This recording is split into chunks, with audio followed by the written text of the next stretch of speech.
রমাদান মাস আল্লাহ রাব্বুল আলামিনের বহুত বড় নেয়ামত। এই নেয়ামতের হকদার, এই নেয়ামত পরিপূর্ণভাবে পাওয়া, এটার জন্য কিছু শর্ত আছে। দিনে রোজা রাখা, এটা হলো সবচেয়ে বড় শর্ত। যদি আমি চাই যে রমজান মাসের বরকত ফজিলত হাসিল করি, রমজানের মাগফিরাত রহমত পেয়ে যাই, রমজানের উসিলায় দুজক থেকে মুক্তি পেয়ে জান্নাতি হতে পারি, যদি আমি চাই, তাহলে রমজানের দিনে রোজা রাখতে হবে। দ্বিতীয় কাজ হলো রমজানের রাতগুলো সুন্দরভাবে কাটানো, তারাবিহের নামাজ আদায় করা, মাগরিব এশা এটা তো 12 মাসে আছে, তারাবিহের নামাজ আদায় করা, তাহাজ্জুদ আদায় করা।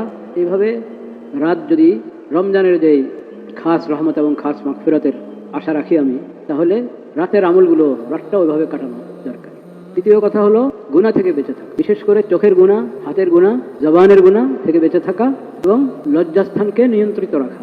5 ওয়াক্ত ফরজ নামাজ 12 মাসও করি, রমজানও রোজা থাকা অবস্থায় যাতে কোনো নামাজ কাজা না হয় এটারও খেয়াল রাখা, কোনো জুমা যাতে বাদ না যায় তাও খেয়াল রাখা। এইভাবে বন্দা যদি রমজান মাস কাটায় তাহলে সে রমজানের হক আদায় করে, তাহলে আল্লাহ রাব্বুল আলামিনের পক্ষ থেকে রমজানের যাবতীয় সওয়াব যে ঘোষিত হয়েছে সব সওয়াব সে পাবে ইনশাআল্লাহ।